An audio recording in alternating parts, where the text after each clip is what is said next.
October 15th, 1976, Philadelphia. Frank DeMarco held the clapperboard as 6-year-old Sarah Chen took her last breath in Sylvester Stallone's arms. The cameras weren't rolling. They never were. What the newspapers called Hollywood's most heartwarming moment was actually the most carefully orchestrated lie in cinema history. Stallone didn't stop filming to comfort a dying fan. He stopped filming because Sarah had seen something she shouldn't have, something that would destroy everything. Frank watched them carry her tiny body away. He watched the studio executives shake hands with her grief-stricken parents. He watched them count the money.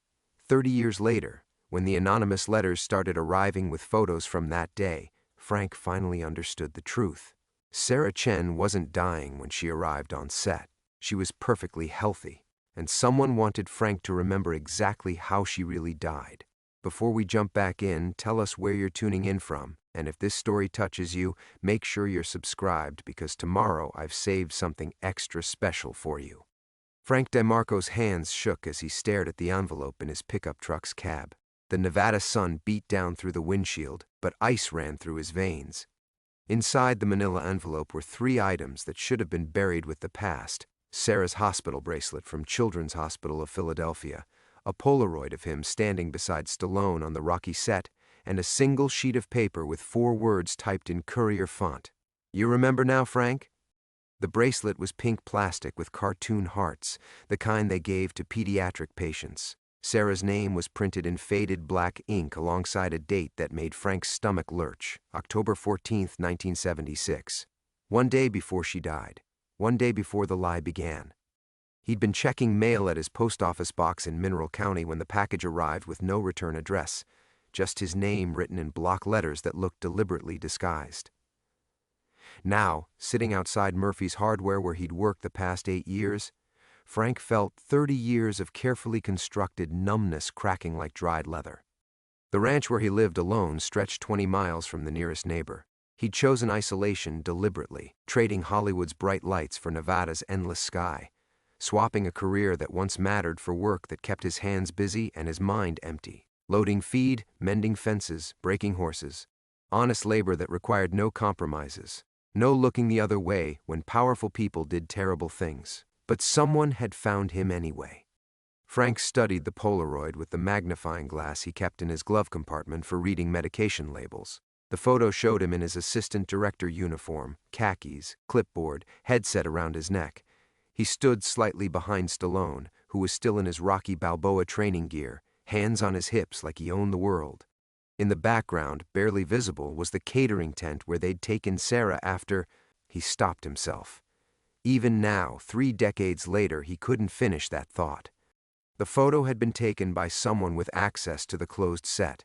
Studio security had been tight that week because of all the publicity around Sarah's wish. Make-A-Wish Foundation had arranged everything, or so the story went. Dying girl wants to meet Rocky Balboa. Rising star stops production to grant final request. Heartwarming human interest story that would follow Stallone for the rest of his career. Except none of it had been true. Frank remembered the real timeline with sickening clarity. Sarah had arrived on Tuesday morning, October 12th, with her parents and a woman who introduced herself as her caseworker. The girl was small for 6, with bright eyes and nervous energy that made her bounce on her toes when she was excited. She didn't look sick. No pale skin, no thinning hair, no tired movements Frank associated with the genuinely ill children he'd met through various charity events. When he'd quietly asked the caseworker about Sarah's condition, she'd given him vague answers about rare blood disorder and very little time left. But Sarah had eaten 3 hot dogs at craft services, raced around the set asking questions about cameras and lights, and begged to see Stallone throw practice punches until her voice went hoarse. Not the behavior of a dying child. Wednesday had been different. Sarah seemed subdued, staying close to her parents and the caseworker. Frank noticed the adults whispering in corners, making phone calls, checking watches. Stallone himself appeared agitated, snapping at the crew and demanding multiple takes of simple scenes. Thursday morning, everything changed. Sarah was visibly unwell. Pale, shaking, barely able to stand. When Frank asked what was wrong, her father said the excitement had been too much, that her condition was accelerating. The caseworker suggested they film the wish fulfillment scene immediately, before Sarah became too weak to participate. That's when the cameras had stopped rolling, and the real nightmare began. Frank folded the photograph and bracelet back into the envelope, his weathered hand steadier now that decision crystallized in his mind. Someone wanted him to remember. Someone knew he'd been there, seen what really happened, and stayed silent while the machine ground on. The question wasn't who sent the package.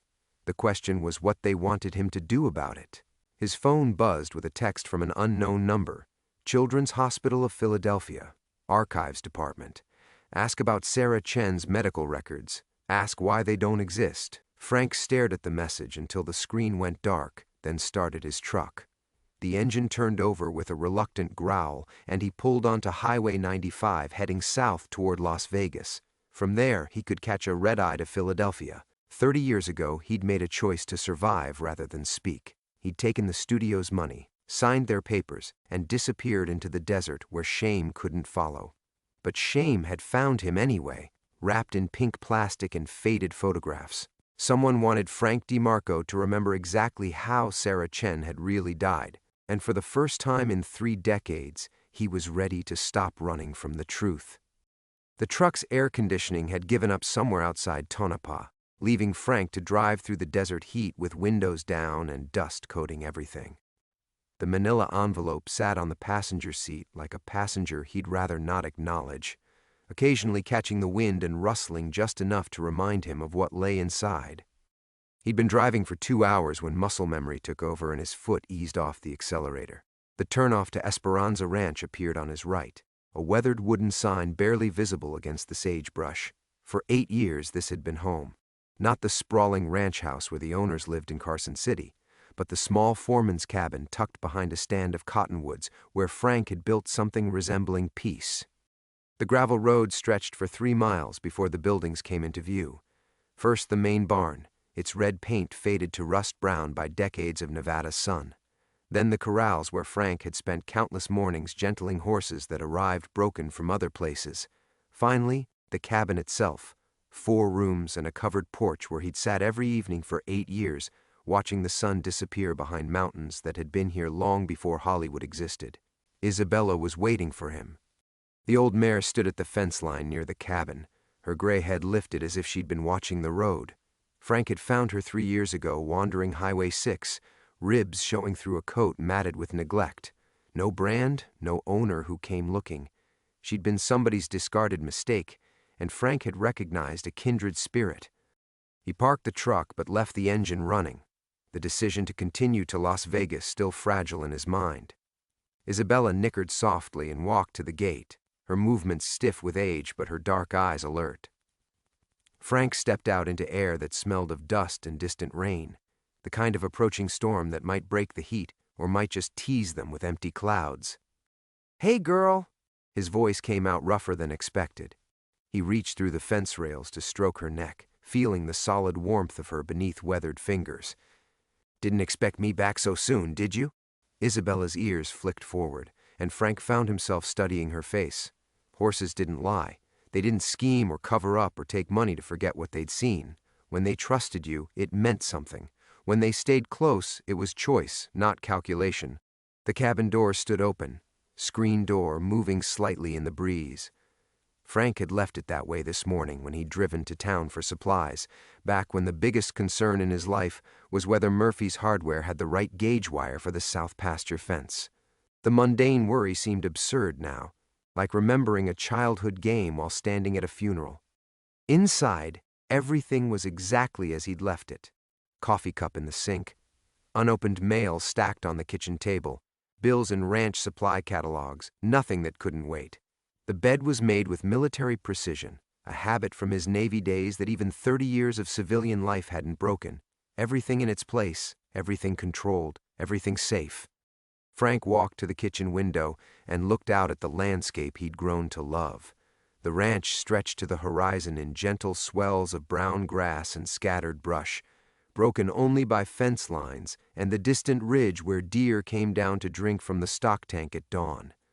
He'd watched that same view through 4 seasons for 8 years, finding comfort in its consistency.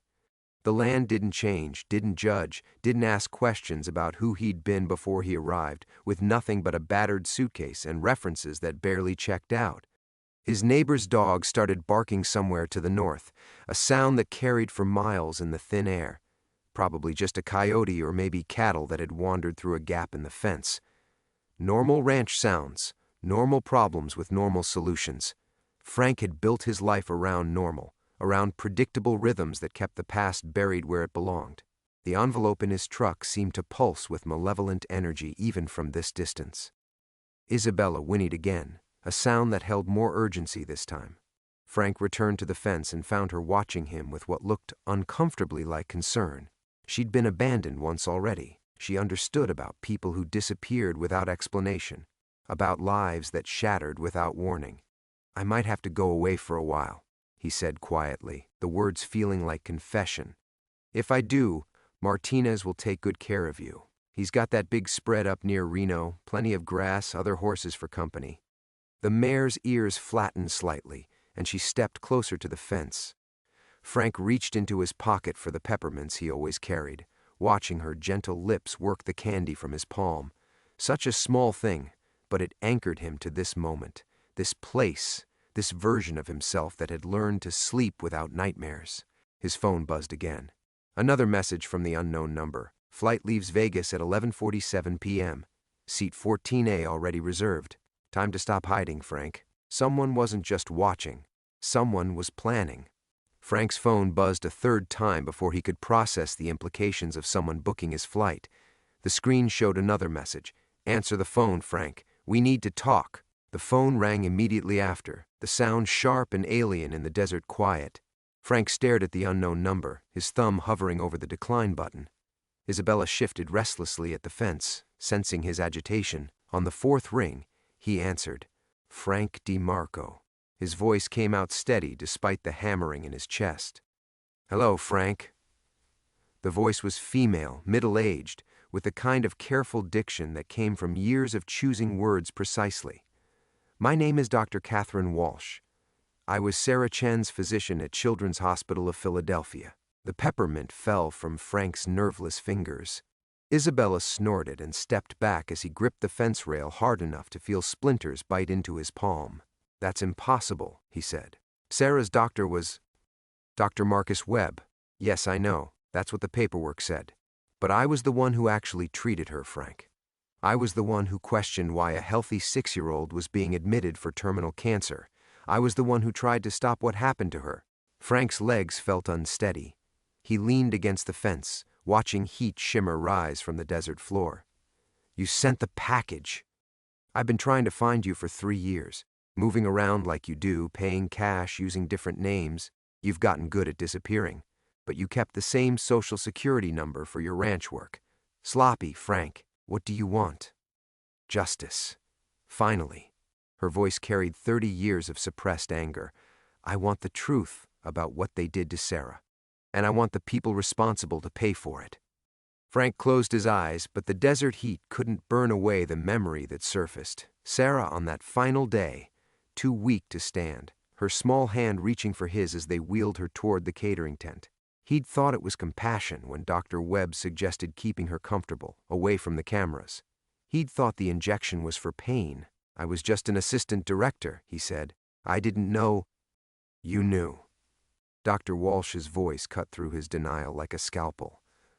"Maybe not everything, but you knew something was wrong. You saw her medical files, didn't you? The ones that disappeared the day after she died?" Frank had seen them. He'd been looking for Sarah's emergency contact information when she became ill, and he'd glimpsed enough to know the numbers didn't add up. White blood cell count normal, tissue samples negative, brain scans clear. The file of a healthy child, not a dying one. "They paid you to forget," Dr. Walsh continued. $50,000, wasn't it? Plus the promise of steady work if you kept quiet. But they fired you 6 months later anyway, once the story died down. The exact amount made Frank's stomach lurch. Someone had access to records that should have been sealed, destroyed, or buried in legal files he'd assumed would never surface. "How do you know about the money?" Because I've been investigating this for 30 years, Frank. Every person who was on that set, every document that survived the studio's cleanup, every lie they told to cover their tracks. You weren't the only one who took their money, but you might be the only one still alive who saw what really happened in that tent. Frank thought about the other people who'd been there that week. Jerry Morrison, the cinematographer, had died in a car accident 2 years later. Linda Hayes, the craft services coordinator, had overdosed in 1981. Marcus Webb himself had suffered a heart attack in 1995. All of them gone, all of them silenced. Why now? Frank asked. Why after all these years? Because I'm dying, Frank. Pancreatic cancer. I have maybe 4 months left, and I'm not taking this secret to my grave. Sarah deserved better than what they did to her. Her parents deserved the truth about why their daughter really died. Her parents are dead. Her sister isn't. Christine Chen Nakamura, 38 years old, living in Sacramento with 2 daughters of her own. She's been looking for answers about what happened to Sarah since she was old enough to understand that the official story didn't make sense. Frank felt the last of his carefully constructed defenses crumble. The life he'd built in Nevada, the peace he'd found with the horses and the desert silence, the 8 years of honest work that had almost made him forget he'd once been the kind of man who stayed quiet while children died. All of it was dissolving like salt in water. The flight to Philadelphia, he said. Leaves at 11:47. Your boarding pass is at the United counter under your real name. I'll meet you at the hospital tomorrow morning. We're going to find Sarah's real medical records, Frank, the ones I hid before they could be destroyed. The line went dead. Frank stood in the Nevada heat, holding a silent phone, while Isabella watched him with dark eyes that seemed to understand everything. 30 years of running was over. The past had finally caught up. Frank stood motionless for several minutes after the call ended, his hand still gripping the phone like an anchor. The silence that followed Dr. Walsh's words felt different from the desert quiet he'd grown to love. This was the silence of held breath, of decisions that couldn't be unmade. Isabella nickered softly and nudged his shoulder through the fence. The gentle contact broke his paralysis, and Frank's training kicked in. He'd learned long ago that when the past came calling, you had 3 choices: run farther, fight it, or pretend it wasn't happening. He'd spent 30 years running. Fighting seemed impossible, which left denial. He walked back to the truck and grabbed the manila envelope, then carried it to the burn barrel behind the barn where he disposed of ranch trash. The metal drum was still warm from yesterday's fire. Frank struck a match and held it over the envelope, watching the small flame dance in the desert breeze. The rational part of his mind insisted this was the smart choice. Dr. Walsh was dying. 4 months, she'd said. Without him, she had no witnesses, no proof, just the word of a disgraced doctor against a Hollywood legend. Let her take her theories to the grave. Let sleeping monsters lie. The match burned down to his fingers, and Frank hissed and dropped it. The envelope remained unburned. He tried again with a second match, but his hand refused to obey. The image of Sarah's face kept surfacing, not pale and sick as she'd been at the end, but bright and laughing as she'd been that first day, asking endless questions about movie magic while demolishing hot dogs at craft services. Frank's phone rang again, jarring him from the memory. He expected Dr. Walsh's number, but the caller ID showed Martinez Ranch. Frank? Thank God. Eduardo Martinez's voice carried an edge Frank had never heard before. You need to get out of there. Now. What are you talking about? Some men came by here an hour ago asking about you. 3 of them in a black SUV with California plates. They said they were federal investigators, but their badges looked wrong. And they knew things, Frank. About your time in Hollywood, about why you left. Frank felt ice form in his stomach despite the desert heat. What did you tell them? Nothing. Told them I barely knew you, just hired you for seasonal work. But Frank, they weren't buying it. They asked about your habits, your schedule, whether you had family. The kind of questions people ask when they're planning something. The burn barrel suddenly seemed inadequate. Frank scanned the horizon, looking for dust clouds or the glint of sunlight on windshields. The desert that had felt like protection now felt like exposure. Nowhere to hide, nowhere to run except the single road that led back to the highway. Which direction were they headed when they left your place? South toward your ranch. But Frank, that was 40 minutes ago. Frank killed the call and ran for his cabin. 30 years of careful living had taught him to keep emergency supplies ready. Cash, fake ID, a go bag with 3 days of supplies. He grabbed everything from his hiding place beneath the floorboards, his movements efficient despite the adrenaline flooding his system. Through the kitchen window, he could see Isabella still standing at the fence, watching him with those dark eyes that missed nothing. The sight of her trusting face made his chest tighten. Horses didn't understand betrayal, didn't know that the people they depended on sometimes disappeared without warning. Frank's hands shook as he threw clothes into a duffel bag. This was exactly what had happened in 1976, the moment he'd realized the machine was bigger than him, that people who asked too many questions or knew too much simply vanished from the story. He'd taken their money and ran then, because the alternative was ending up like Jerry Morrison, wrapped around a tree on a straight stretch of highway. His phone buzzed with a text.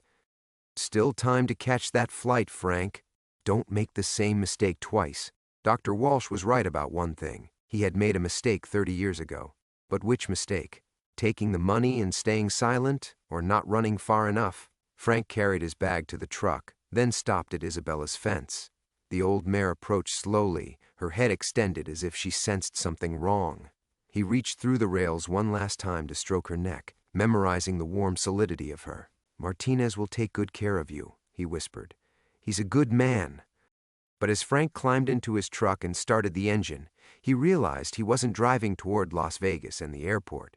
Instead, he found himself turning north toward the highway that would take him deeper into Nevada, farther from Philadelphia and Dr. Walsh's demands for justice. Some truths were too dangerous to tell. Some secrets were meant to stay buried. The last thing Frank saw in his rearview mirror was Isabella standing alone at the fence, watching him disappear just like everyone else had always done. The highway stretched endlessly ahead, broken asphalt shimmering in the late afternoon heat. Frank had been driving for 2 hours, his truck eating miles toward nowhere in particular, when the first roadblock appeared. Nevada State Police. 2 cruisers angled across both lanes, officers in mirrored sunglasses directing traffic to a single-lane detour through the desert. Frank's hands tightened on the steering wheel as he approached, forcing his breathing to stay steady. Routine traffic stop. Construction ahead. Nothing to do with him. The officer who approached his window was young, maybe 25, with the eager efficiency of someone still proving himself. "License and registration, please." Frank handed over the documents, noting how the officer's eyes lingered on his face, comparing it to something. A photograph, a description. The silence stretched too long. "Where you headed today, Mr. DeMarco?" The question should have been casual, but it wasn't. Frank had heard that tone before, careful, probing, designed to elicit information rather than make conversation. "Reno," Frank lied smoothly. "Visiting family." The officer studied his license again, then walked back to his cruiser. Frank watched in his side mirror as the man spoke into his radio, the conversation animated and lengthy, too lengthy for a routine check. When the officer returned, his demeanor had shifted. "Step out of the vehicle, sir." "Is there a problem?" "Just routine." "Please, step out." Frank complied, his mind racing through options. The desert stretched in all directions, offering no cover, no escape routes. 2 more officers had materialized, flanking him with practiced precision. "This wasn't random. We're going to need to search your truck," the first officer said. "You can make this easy or difficult." "I know my rights," Frank said. "You need probable cause or a warrant." The officer smiled without warmth. "Anonymous tip about drug trafficking. That's all the probable cause we need." They found his emergency cash first, $15,000 in small bills, vacuum-sealed and hidden behind the spare tire. Then the fake ID, the disposable phone, the detailed maps of back roads through 3 states. Everything that made Frank look exactly like what he was, a man running from something. "Looks like our anonymous tipster was right," the officer said, bagging the evidence. "You're under arrest for suspicion of money laundering and drug trafficking." The handcuffs bit into Frank's wrists as they loaded him into the back of a cruiser. Through the wire mesh, he watched his truck being loaded onto a flatbed tow truck with California plates. The same plates Martinez had described. The Tonopah County Sheriff's Department was a squat concrete building that looked like it had been dropped into the desert by accident. Frank sat in an interview room for 3 hours before anyone spoke to him, the fluorescent lights humming overhead like angry insects. The walls were painted institutional green, and the metal table was scarred with the desperation of previous occupants. When the door finally opened, Frank expected another young officer. Instead, a man in an expensive suit entered, tall, silver-haired, with the kind of confident bearing that came from decades of getting what he wanted. "Mr. DeMarco, I'm Agent Morrison with the FBI." He settled into the chair across from Frank with practiced ease. "Though I suspect you know why I'm here." The name hit Frank like a physical blow. Morrison. "Jerry was my brother." The man's voice was conversational, but his eyes were winter cold. "Funny thing about car accidents, they're only convincing if nobody looks too closely. But I've been looking very closely for 30 years. Frank's mouth went dry. "Your brother died in 1978. Single car accident on Highway 101. After he started asking questions about what really happened to Sarah Chen, after he found inconsistencies in the medical timeline, after he threatened to go public with what he'd discovered." Morrison leaned forward. "You were there that last week, Frank. You saw everything. What did they do to that little girl?" "I don't know what you're talking about." Morrison opened a manila folder and spread photographs across the table. Crime scene shots of Jerry Morrison's car twisted around an oak tree, medical examiner reports, police interviews that had been buried in departmental files for decades. "My brother was a careful driver. Didn't drink, didn't use drugs, but the night he died, his blood alcohol was. And they found cocaine residue in his system." Morrison's finger tapped one of the photos. Except the injection site was in his neck, hidden by the seatbelt. "Someone drugged him, Frank. Someone made sure he couldn't tell the world what Stallone and his people had done." Frank stared at the photographs, seeing his own future reflected in the twisted metal. "Why are you telling me this?" "'Cause Dr. Walsh contacted you. Because she's forcing the issue. And because the same people who killed my brother are cleaning house again." Morrison gathered the photos. 3 people who worked on that Rocky set have died in the last 6 months. All natural causes, officially. Heart attacks, strokes, sudden illnesses. But when you've been tracking a pattern for 30 years, you start to see the connections. The room seemed to shrink around Frank. "What do you want?" "The truth. Before they silence you permanently." Morrison stood, straightening his suit jacket. "Dr. Walsh is already dead, Frank. Died this morning in her hotel room. Sudden heart failure, according to the preliminary report. Just like the others." Frank's world tilted. The woman who'd called him, who'd spent 30 years seeking justice for Sarah Chen, was gone, and with her, any hope that the truth would ever surface. "So now it's just you," Morrison continued, "the last witness to whatever happened in that tent. How long do you think you'll last once they find you?" Frank stared at the empty space where Morrison had stood, the weight of isolation crushing down on him like desert stone. Dr. Walsh dead. Her 30-year quest for justice snuffed out with surgical precision. The woman who'd called him yesterday morning, alive, angry, determined, was now another heart attack statistic. "You're lying," Frank whispered to the empty room. But even as he said it, the pieces were falling into place with sickening clarity. The roadblock had been too convenient, too perfectly timed. The anonymous tip about drug trafficking. Morrison's arrival with FBI credentials that Frank suddenly doubted were real. Everything orchestrated to get him isolated, contained, controllable. The door opened again, and a different man entered, younger than Morrison, wearing the kind of casual clothes that screamed federal agent trying to look approachable. He carried a tablet and a thick manila file. "Mr. DeMarco, I'm Agent Richardson. I understand Agent Morrison has been filling you in on our investigation." "Investigation into what?" Richardson settled into the chair Morrison had vacated. 30 years of murder disguised as coincidence. "Your friend Dr. Walsh was getting too close to something that powerful people want to stay buried." Frank watched Richardson's face, searching for tells, for the subtle signs of deception he'd learned to recognize during his Hollywood years. But the man seemed genuinely concerned, genuinely invested in finding truth rather than burying it. "How do I know you're really FBI?" Richardson slid his credentials across the table. Unlike Morrison's, these felt substantial, authentic.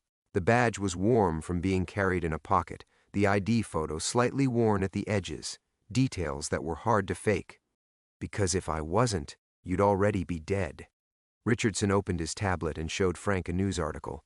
Dr. Margaret Walsh, 67, found dead in Philadelphia hotel room, apparent heart failure, no signs of foul play. The photograph showed a woman Frank recognized from her voice, thin, determined, with the kind of fierce intelligence that burned in her eyes even through newsprint. The article was dated this morning, just hours after their phone call.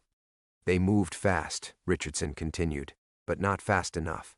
Dr. Walsh had been feeding us information for months. We have copies of everything she'd uncovered, medical records, witness statements, financial documents showing payments to silence potential witnesses, including my payment. $50,000, plus the promise of steady work that never materialized. Richardson leaned forward. They used you, Frank. Fed you just enough truth to make you complicit, then cut you loose when you were no longer useful. Frank felt something fundamental shift inside his chest. For 30 years he told himself he'd been a willing participant, that he'd taken the money with full knowledge of what it meant. It had been easier to believe he was complicit than to admit he'd been manipulated.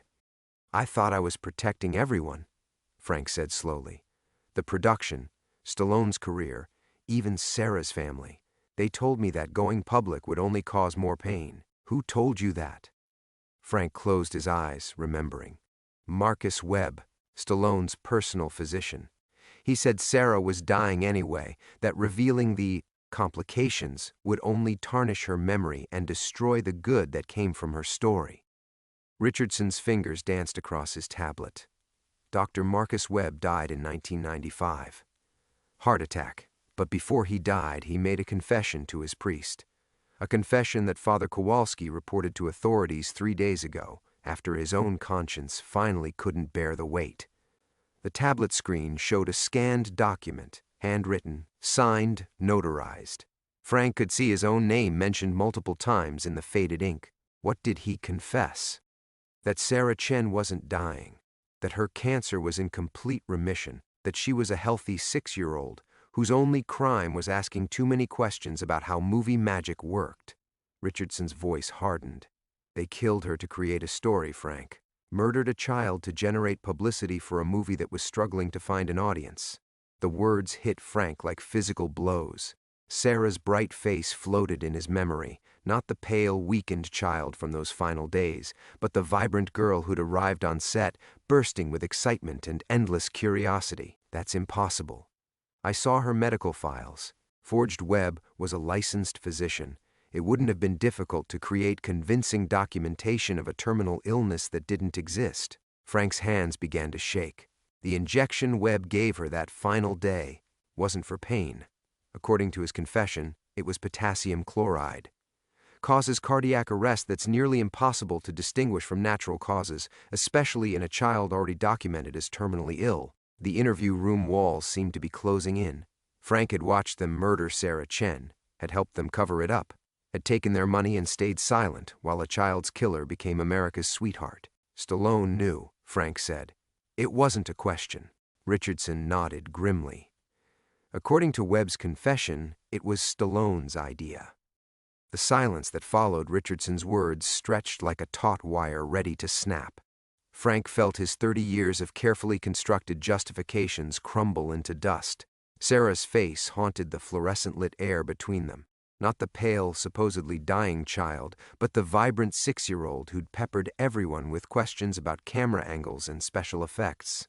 I need to see Webb's confession, Frank said, his voice barely above a whisper. Richardson slid the tablet closer. Frank read each line with growing horror, watching his own memories recontextualized through Webb's guilt-ridden prose. The doctor described Stallone's desperation as Rocky struggled to find its audience, the studio's threats to pull funding, the publicity team's calculation that nothing sold tickets like a heartwarming story of a star's compassion. Sarah was chosen specifically because she was recovering, Frank read aloud, healthy enough to be energetic and engaging on camera, but with a recent medical history that could be manipulated to support the narrative. Keep reading. Frank's hands trembled as he scrolled down. Webb's confession detailed every horrific moment of that final week, how they'd slowly introduced fake symptoms, coached Sarah to appear weaker, even drugged her lightly to create the pallor that convinced everyone she was fading. The injection that killed her had been administered while Frank was distracted, sent on an errand to fetch coffee for the gathered crew. I was supposed to witness her death, Frank realized. That's why they kept me close.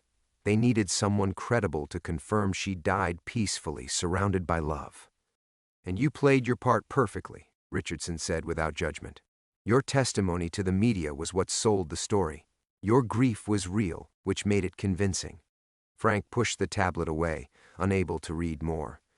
The weight of his unwitting participation crushed down on him like a physical force.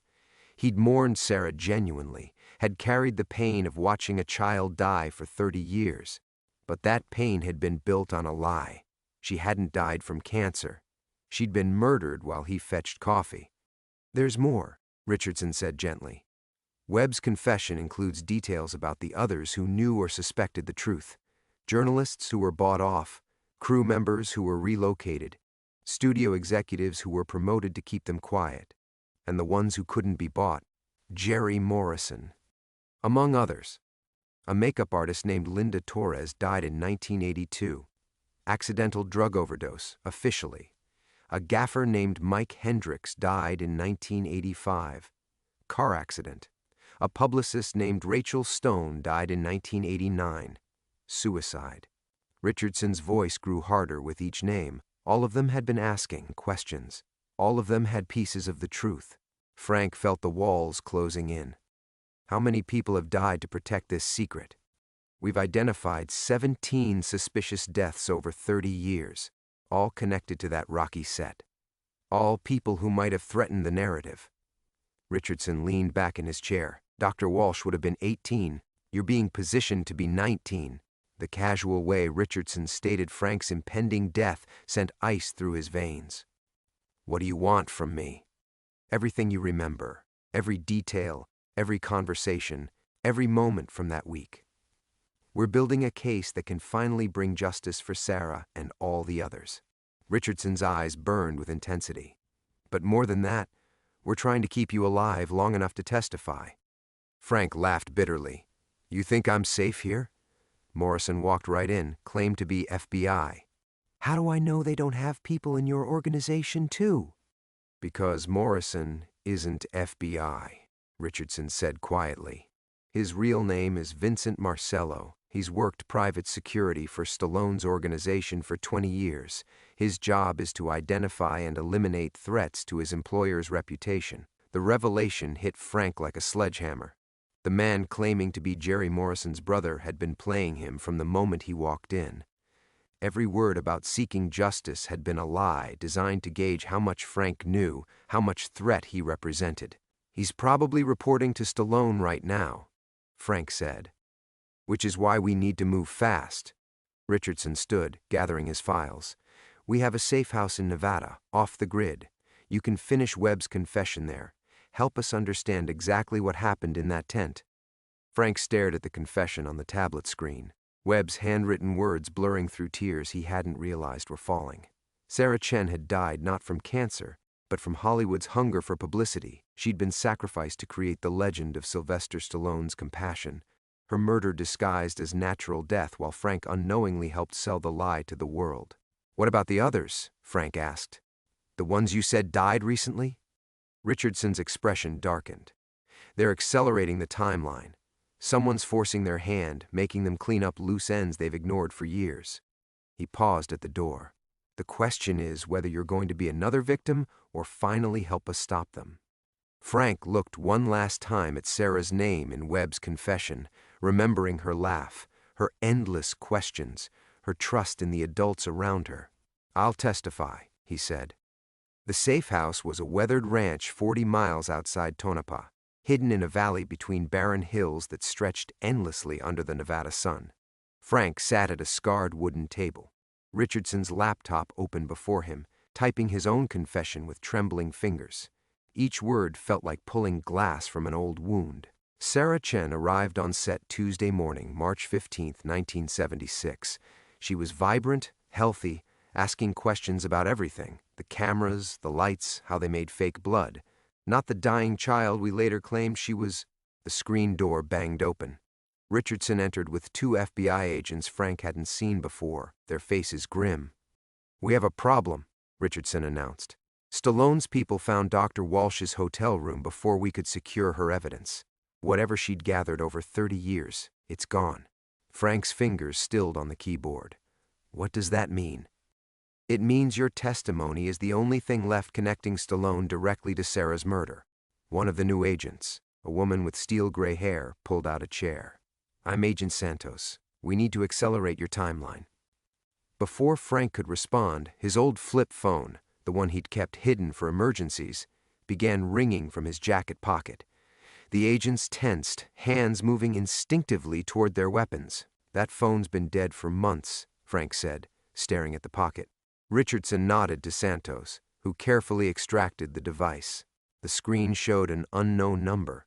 "Answer it," Richardson said. "But keep him talking." Frank accepted the phone with shaking hands. "Hello?" "Frank." The voice was older now, deeper, but unmistakably familiar. "It's been a long time. Silvester Stallone, the man whose career Frank had unknowingly helped build on a child's grave."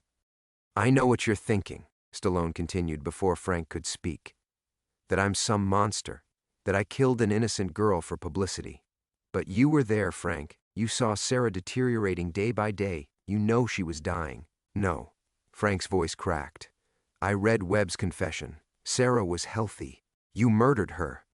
A long pause. When Stallone spoke again, his famous rasp carried genuine pain. "Webb was losing his mind at the end, cancer eating his brain, making him confess to sins that existed only in his guilt-ridden imagination. Frank, I held that little girl while she died. I felt her slip away. Cancer took her, not me." The conviction in Stallone's voice shook Frank. For a moment, 30 years of buried memories wavered. Had he been wrong? Had Webb's deathbed confession been the product of a diseased mind rather than guilty conscience? Richardson was making urgent gestures, pointing to his watch. "Keep him talking." "Then why are people dying?" Frank asked. "Why did Jerry Morrison die in 1978? Why did Dr. Walsh die yesterday?" "Because sometimes truth gets complicated. Because people see conspiracies where there are only sad coincidences." Stallone's voice hardened slightly. Morrison was drinking. Frank had been for months after losing Sarah. And Dr. Walsh? She was obsessed. 30 years of chasing ghosts made her dangerous to herself and others. "You're lying." "Am I?" "Think about what you actually witnessed. Not what Webb claimed, not what these federal agents are telling you. What did you see with your own eyes?" Frank closed his eyes, forcing himself back to that tent. Sarah on the cot, pale and weak. Webb administering the injection, the monitors showing her heart stopping, his own tears as he realized she was gone. But there had been something else. Something he'd buried so deep it had taken 30 years to resurface. "I saw you arguing with Webb," Frank whispered, "right before the injection. You were angry about something." Silence on the line. "Then, you saw what you needed to see to tell the story we needed told." The admission hit Frank like a physical blow. Not a confession of murder, but something almost worse. Confirmation that Sarah's death had been choreographed, performed, used. Whether she'd died from cancer or potassium chloride mattered less than the fact that Stallone had turned a child's death into a publicity opportunity. "Where are you?" Frank asked. "Close enough. Frank, this ends one of two ways. You walk away, like you did 30 years ago, and live quietly with your memories. Or you keep talking to federal agents and join the others who couldn't let the past stay buried." Richardson was frantically signaling. They were tracing the call. "I can't walk away," Frank said. "Not anymore. Sarah deserves better. Sarah is dead." Stallone's voice went cold. "She's been dead for 30 years. Nothing you do now changes that. But it changes what happens next." The line went dead. Richardson grabbed his radio, barking coordinates to units in the field. Through the ranch house windows, Frank could see dust clouds rising from the valley floor, vehicles approaching fast. "They found us," Richardson said grimly. Frank looked down at his half-finished confession on the laptop screen. 3 paragraphs. A lifetime of guilt reduced to incomplete sentences. Not enough to bring justice, but maybe enough to finally tell the truth. He began typing faster. The gunfire started at sunset. Frank's fingers flew across the keyboard as bullets shattered the ranch house windows, his confession growing with desperate urgency while federal agents returned fire from behind overturned furniture. Glass crunched under boots, someone screamed. But Frank kept typing, Sarah Chen's story pouring out of him like blood from a 30-year-old wound. They killed her while I fetched coffee, used her death to sell tickets, made America fall in love with a lie. Frank. Richardson's voice cut through the chaos. We need to move. But Frank couldn't stop, wouldn't stop. Not when he was finally so close to giving Sarah the truth she deserved. His fingers found a rhythm even as the world exploded around him. 30 years of silence transformed into sentences that might outlast whatever happened in the next few minutes. A figure appeared in the doorway. Vincent Marcello, the man who'd claimed to be Jerry Morrison's brother, raised his weapon with professional calm. Frank hit send just as the bullet took him.